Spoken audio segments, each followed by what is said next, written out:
Hello दोस्तों, कैसे हैं आप सब। उम्मीद करते हैं बहुत अच्छे होंगे और अपना पढ़ाई अच्छे से कर रहे होंगे। आज की टॉपिक है प्राग ऐतिहासिक काल। प्राग ऐतिहासिक काल को 3 खंडों में विभाजित किया जाता है।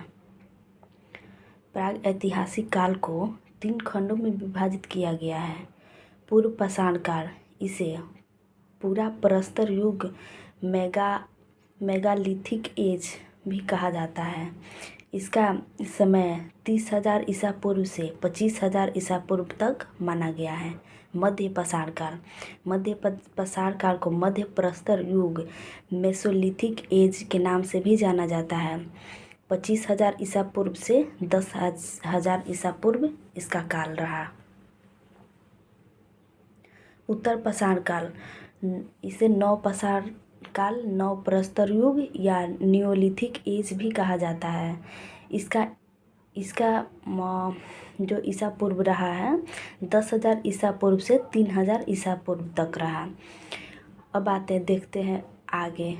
पूर्व पाषाण काल, इस युग में आदि मानव प्राकृतिक निर्मित गुफाओं में रहता था तथा पत्थर, हड्डी व लकड़ी के मोटे व भद्दे औजार व हथियार बनाता था।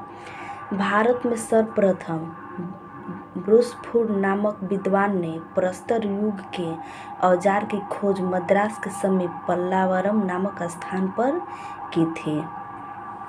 पूर्व पाषाण काल में ही आग का आविष्कार आदि मानव द्वारा हो चुका था। मध्य पाषाण काल, इस युग में मानव अपने हथियार और औजार को और अधिक सुडौल व ज्यामितीय रूप प्रदान किया। यही नहीं, उसने मिट्टी के बर्तन बनाने की भी चेष्टा की, जिसमें वो कुछ हद तक सफल भी हुए। उत्तर पाषाण काल, इस काल में मानव पशुपालन व कृषि जैसे धंधों को अपनाने लगा था और कलात्मक बर्तन भांडों का प्रयोग भी आरंभ हो चुका था, जो उसने चाक पर बनाए थे। इसके पुराने घुमक्कड़ स्वभाव में भी बदलाव आया था। उसने अब गांव में बसना शुरू कर दिया था। इस युग में गढ़ा हुआ गोल यंत्र नर्मदा नदी की घाटी से प्राप्त हुआ था।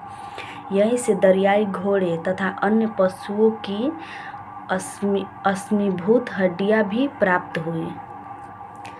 सबसे पहले आदिमानव कुत्ते को अपना पालतू बनाया। उत्तर पाषाण काल में ही पहिए का आविष्कार हुआ था। सर्वप्रथम उत्तर पाषाण काल के मानव ने चित्रकला का प्रयोग आरंभ किया था। अतः यहाँ पर इस युग की चित्रकला के प्रमुख उदाहरण हमें बेल्लारी, वायनाड, एडक्कल, सिंहनपुर, बुंदेलखंड तथा विंध्याचल, मिर्जापुर, रामगढ़, हरिहरन, विलासरंगम आदि स्थानों से चित्र प्राप्त है। चित्र मध्य प्रदेश के आजमगढ़, रायगढ़, चक्रधरपुर, सिंघनपुर, होशंगाबाद और मिर्जापुर के लखनिया, कोहबर, भलडारिया आदि स्थानों पर भी प्राप्त है। चक्रधरपुर से प्राप्त गुफा चित्रों को असित कुमार हालदार ने 3,000 ईसा पूर्व का बताया है। अब देखते हैं दोस्तों, मध्य प्रदेश के प्रमुख क्षेत्र कौन कौन से हैं, वहाँ से किस प्रकार की चित्र मिली है। पंचमढ़ी, यह स्थान महादेव पर्वत श्रृंखला में अवस्थित है। पंचमढ़ी के आसपास कई 5 मील के घेरे में 50 करीब दरिया गुहाएं तथा इन सभी में महत्वपूर्ण प्राग ऐतिहासिक काल चित्र उपलब्ध है। पंचमढ़ी क्षेत्र के चित्रों को प्रकाश में लाने का श्रेय D.H. गार्डन नामक विद्वान को दिया जाता है, जिन्होंने 1936 ईस्वी में यहाँ के चित्रों को संबंध में रेखा चित्रों तथा फलक चित्रों सहित एक विशद लेख प्रकाशित किया, जिसमें उन्होंने 15 से अधिक शिलाश्रयों एवं गुफाओं की खोजबीन की। इसके साथ साथ कुछ अभिलेख भी प्राप्त हुए जिसके आधार पर उनका निर्माण काल 9वीं से 10वीं शताब्दी निर्धारित किया गया है। यहाँ पर पशु तथा आखेट चित्रों के अतिरिक्त सहस्त्र युद्ध दृश्य तथा नृत्य वादन के चित्र मिले हैं। यहाँ प्रायः 3 श्रेणियों के चित्र दिखाई देते हैं। पहले स्तर में तख्ती नुमा व डमरू नुमा मानवाकृतियों को बनाया गया है, जिसके शारीरिक गठन को लहरदार रेखाओं से दिखाया गया है। इसमें लाल पीले रंग की अधिकता है। दूसरे स्तर में वे चित्र आते हैं जिनमें मानवाकृतियों का रूप विन्यास बेढौल, ओजपूर्ण एवं असंतुलित है।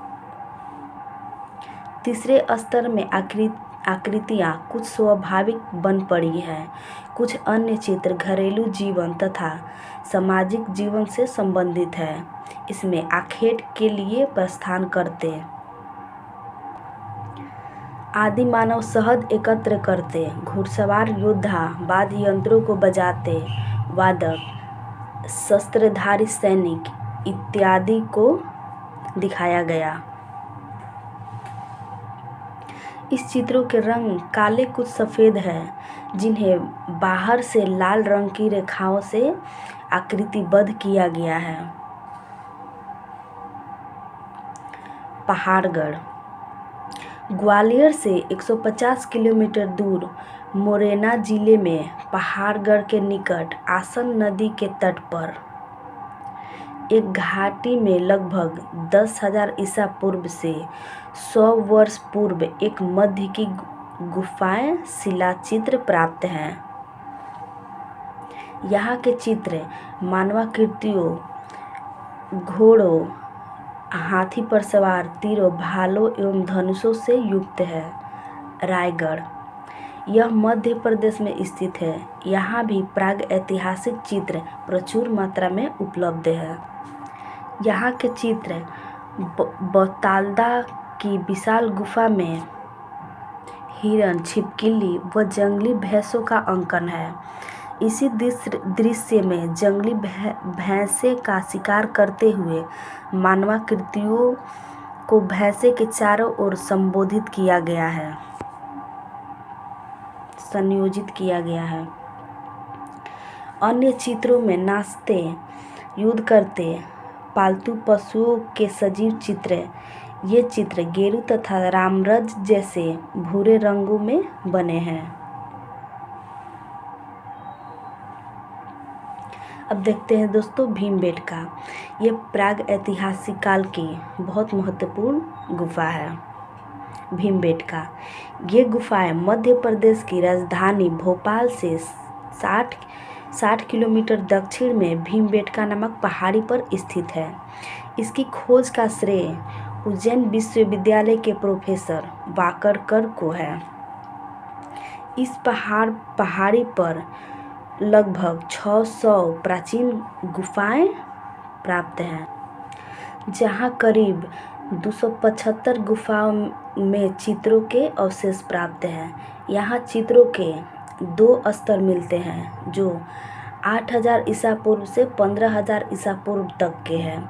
पहले प्रस्तर के चित्रों में शिकार, नृत्य, हिरण, बारहसिंगा, सुअर, जंगली भैंसे, घोड़े, हाथी एवं अस्त्रधारी घुड़सवार हैं। दूसरे स्तर में मानव को जानवर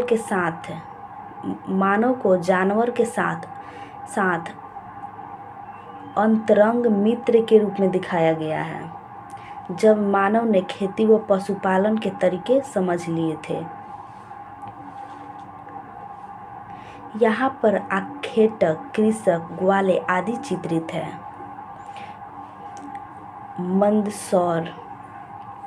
मंदसौर जिले में मोरी स्थान पर बने गुहा चित्र प्रसिद्ध हैं। यहाँ 30 पहाड़ी खोए हैं, जिसमें प्रमुख रूप से स्वास्तिक, चक्र, सूर्य, सरबतो, भद्र, अष्टदल, कमल व पीपल की पत्तियों के प्रतीकात्मक चिन्ह हैं। देहाती बांस के बनाई गाड़ियाँ भी चित्रित हैं। अब देखते हैं दोस्तों होशंगाबाद। होशंगाबाद मध्य प्रदेश पंचमढ़ी से 45 मील दूर नर्मदा नदी के तट पर स्थित है। सिंघनपुर।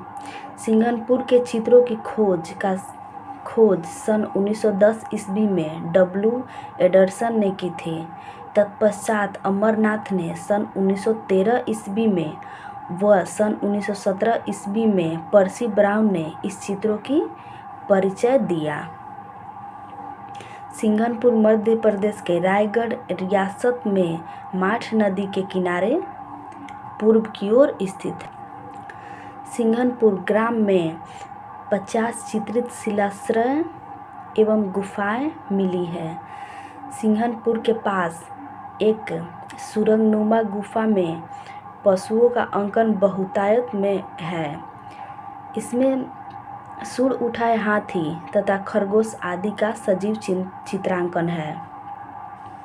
यहीं पर एक गुफा की दीवार पर जंगली सांड को पकड़ते हुए बर्छी से खोदते हुए आखेटकों का मनोहारी दृश्य है। वह कुछ चारों ओर से उसे घेरते हुए चित्रित है। इस दीवार पर एक अन्य चित्र घायल भैंसा बुरी तरह तीरों से बिंधा हुआ दम तोड़ रहा है। इसकी चारों ओर भाले लिए शिकारियों का दल है। थैंक यू दोस्तों। उम्मीद करती हूँ ये वीडियो आप लोगों के लिए बहुत यूजफुल रहा होगा, और अगर थोड़ा भी सपोर्ट हुआ है तो प्लीज़ मेरे चैनल को सब्सक्राइब कर दीजिए और एक लाइक तो कर ही दीजिए। धन्यवाद।